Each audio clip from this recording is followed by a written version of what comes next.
आजादी के 75 साल पूरे होने के अवसर पर देश भर में आजादी का अमृत महोत्सव बड़े ही धूमधाम से मनाया जा रहा है, जिसके तर्ज पर देश में चारों तरफ जश्न आजादी की बयार बह रही है।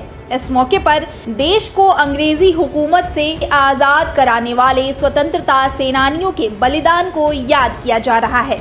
इन शहीदों के नाम मुरादाबाद में जन्मे अमर शहीद सूफी अंबा प्रसाद का भी नाम शामिल है, जिन्होंने अपनी कलम की ताकत से गोरों की सरकार को सोचने पर मजबूर कर दिया था, जिसने अंग्रेजी हुकूमत की बुनियाद को पुरजोर तरीके से हिला दिया था। मुरादाबाद के साहित्यकार डॉक्टर अजय अनुपम बताते हैं कि सूफी अंबा प्रसाद ने अंग्रेजों के खिलाफ इनकलाबी लड़ाई को तेज करने के लिए मुरादाबाद के कानून गोयान से 1889 में सुदर्शन प्रेस नाम का छापाखाना खोला था, जहां से उन्होंने अपना पहला अखबार सितारे हिंद निकाला, जिसमें अंग्रेजी हुकूमत विरोधी और देशभक्तों को उत्साहित करने वाले लेख लिखे जाते थे, जिससे घबराई गोरों की सरकार ने उनके अखबार की सभी कॉपियां जब्त कर उन पर जुर्माना भी लगाया। लेकिन ब्रिटिश हुकूमत की इस कार्रवाई से वह बिल्कुल घबराए नहीं, बल्कि उन्होंने एक बार फिर साल 1890 में दूसरी बार जामे उल उलूम अखबार शुरू किया।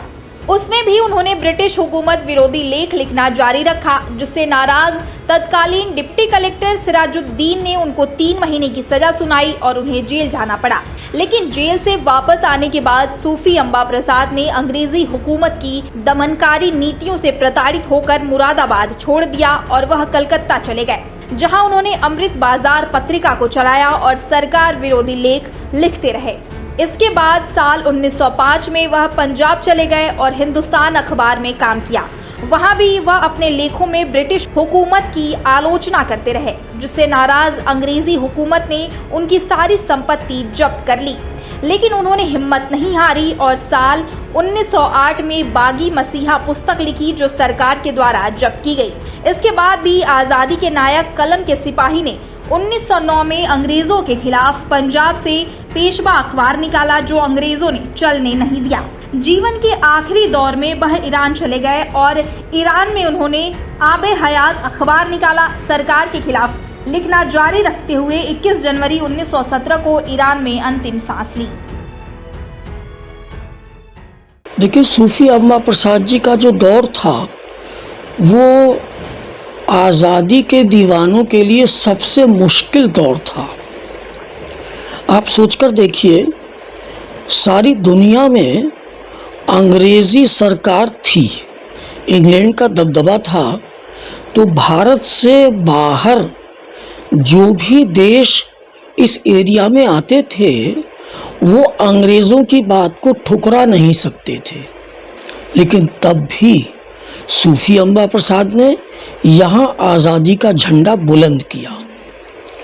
यूँ तो वो 1858 में पैदा हुए थे और जब वो पैदा हुए थे तो उनका दाहिना पंजा कोहनी से नीचे तक गायब था, एक डुंड लटका हुआ था और उन्होंने पढ़ाई की। आज जिसे कक्षा 11 कहते हैं उसे FA कहा जाता था।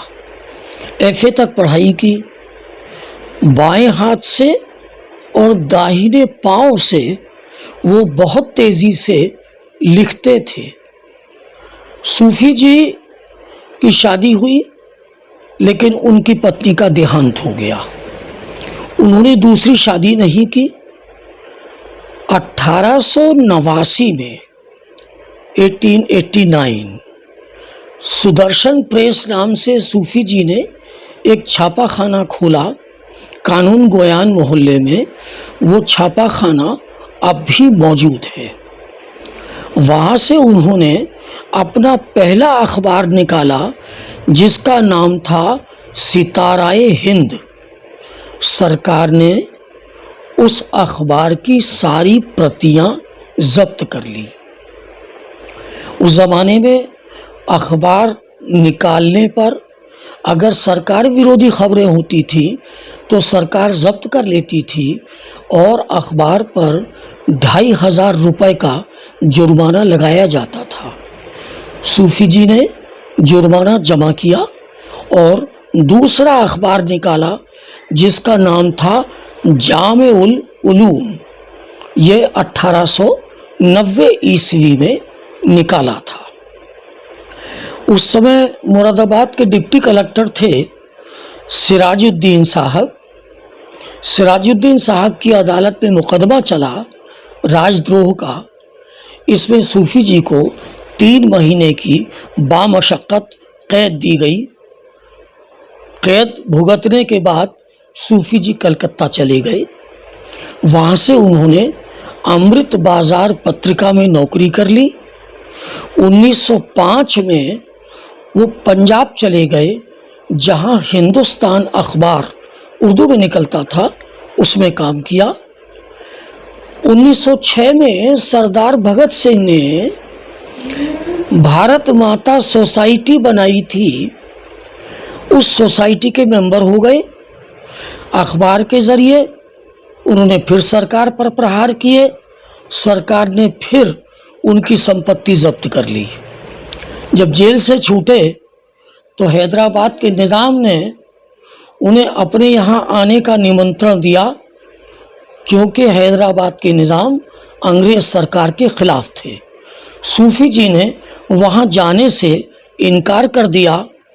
1906 में सरदार अजीत सिंह, जो भगत सिंह के चाचा थे, उन्हें देश निकाला दिया गया। पुलिस ने सूफी जी को गिरफ्तार कर लिया। सूफी जी गिरफ्तारी से बचते हुए नेपाल चले गए। पुलिस को धोखा रहा कि उससे गिरफ्तार कर लिया है। 1908 में सूफी जी ने बागी मसीहा नाम से एक किताब लिखी, जिस किताब में उन्होंने पंजाब के हालात बयान किए। 1909 में उन्होंने पंजाब से पेशवा अखबार निकाला। उसके बाद सूफी जी ईरान चले गए। वहाँ आबे हयात नाम का अखबार निकाला। सूफी जी को ईरान में 2 लोगों ने शरण दी। एक थे सैयद जियाउद्दीन तबातबाई, दूसरे थे श्री इमाम जुम्मा। सूफी जी ने सरकार के विरुद्ध जो काम किए थे, सरकार चाहती थी कि सूफी जी को जिंदा पकड़ लिया जाए, लेकिन सूफी जी जहाँ रहते थे उनके ठिकाने तक पहुँचने में अंग्रेज़ी सरकार को बहुत वक्त लग गया। जब सूफी जी की कोठरी का दरवाज़ा खोला गया तब ये देखा गया कि सूफी जी योग मुद्रा में बैठे हुए हैं, और जब उन्हें छुआ गया तो उनका शरीर ढुलक गया। वे मर चुके थे। ईरान के शिराज शहर में आज भी सूफी जी की समाधि बनी हुई है, जहाँ लोग ज़ियारत करने जाते हैं। सूफी जी से पहले किसी की हिम्मत नहीं थी अंग्रेज़ों के ख़िलाफ़ आवाज़ बुलंद करने की। सूफी जी इतने महान व्यक्ति थे कि उन्होंने आज़ादी की वो मशाल जगाई जिसकी वजह से सन 1947 में हम आज़ाद हो सके। मैं सूफी जी को बारंबार नमन करता हूँ। आज उनके नाम से मुरादाबाद अपना सिर गर्व से उठा सकता है।